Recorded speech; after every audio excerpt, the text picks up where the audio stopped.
Hey guys, welcome back to another video by Fully Informed Trade, or Fitrade for short knowledge for everyone. My name is Alex Cho, and today I am just going to analyze the markets and talk about what's going on. First of all, the dollar index has had a bullish flag formation, and it has been able to break right above it, and I anticipate it to continue to go higher.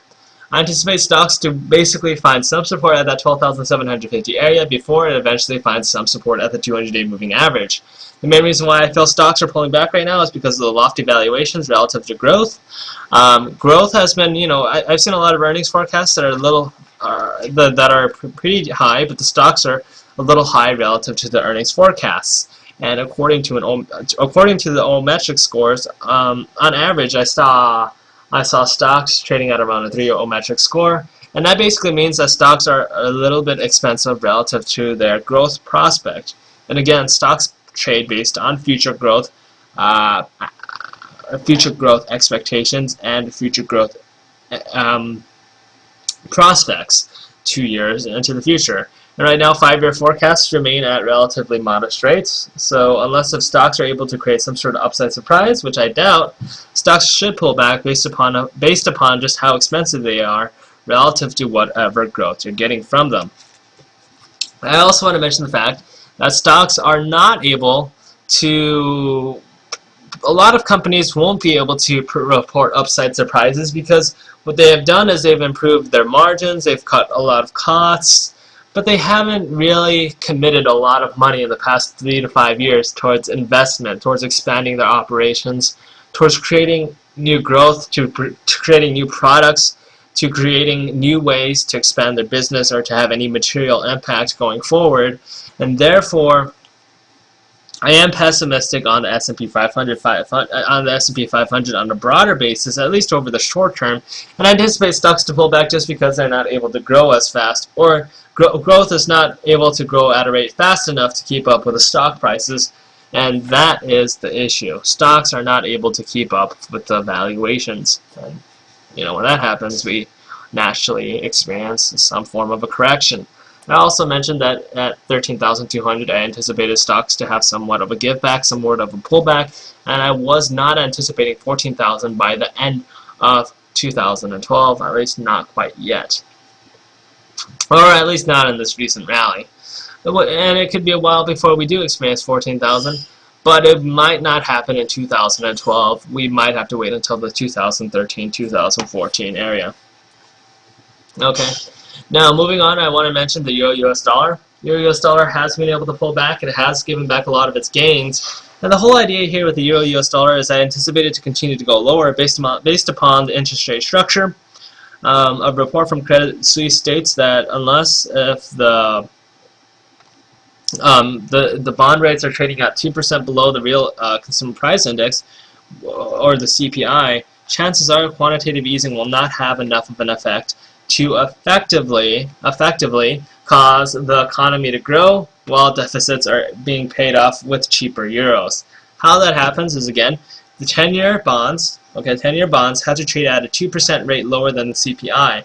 Okay, so if Europe has a CPI of around 3%, chances are the 10-year bond has to trade at around 1%. For that to happen, you're going to have to lower interest rates down to 0%, and you're going to also have to create quantitative easing, and enough quantitative easing to create those wanted results.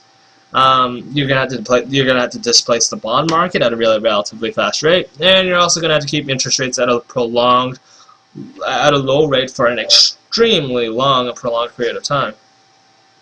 Since Europe is in a recession right now, chances are their CPI is also in the negative. Their economy is deflating.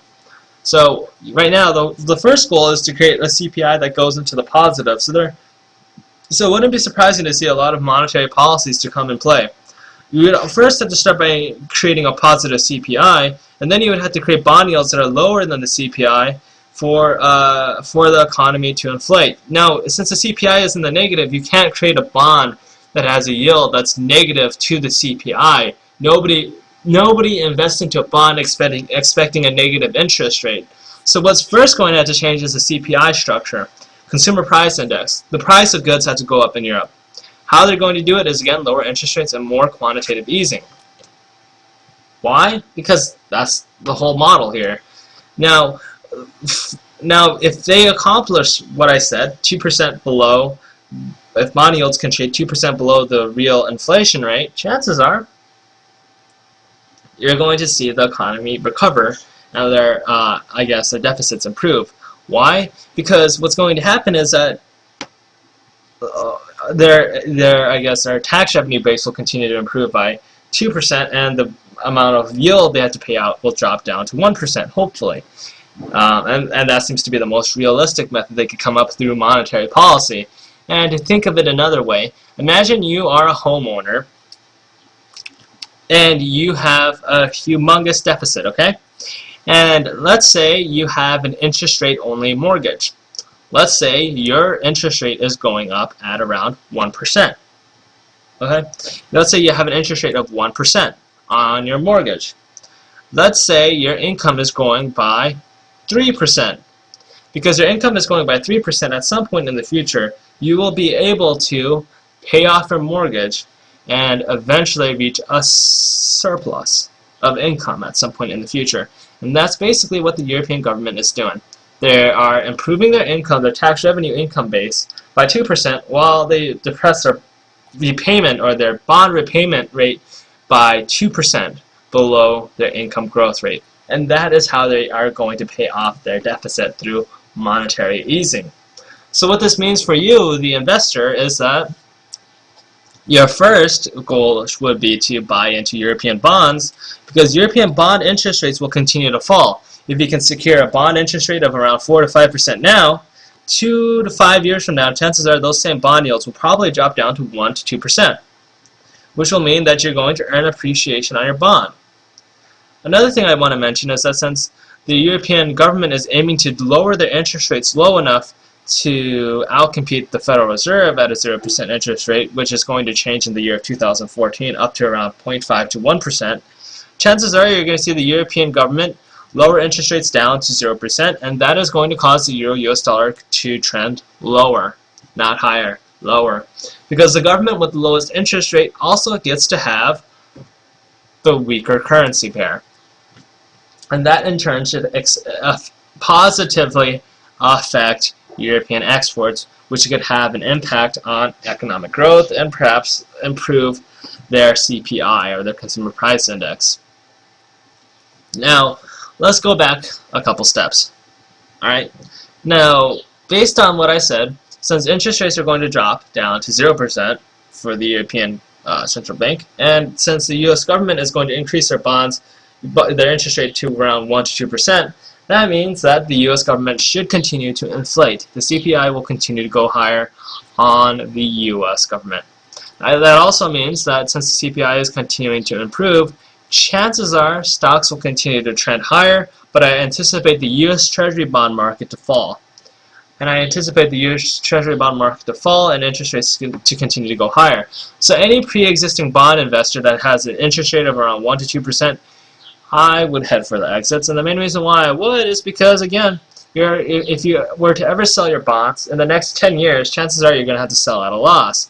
The only alternative is government investment bonds or government investment strips, or treasury strips, which would effectively hedge and neutralize any interest rate risk.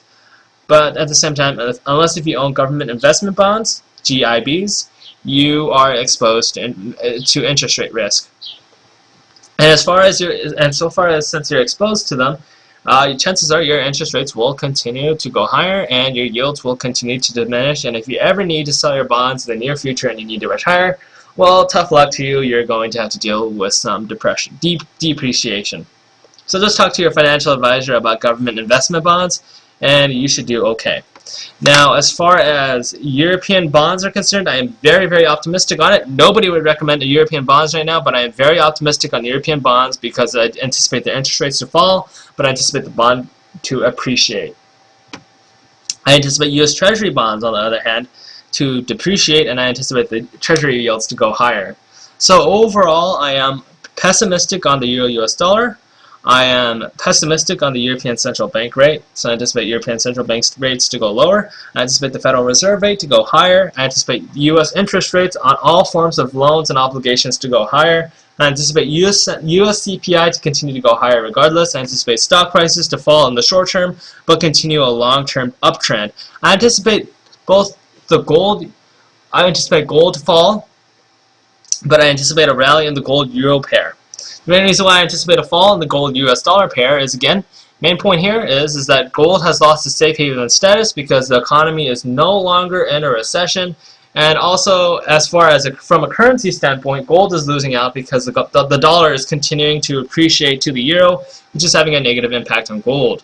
Same thing for the silver-US dollar pair. Silver is also on a downwards trend, and I anticipate this to continue to happen because, again, silver is highly speculative, and ever since those recent declines, people don't have the guts to buy silver and hold on to it for more than a couple weeks or a couple months. And that's not enough to sustain a bull market. So, again, I anticipate silver to pull back, and I do remain neutral on silver.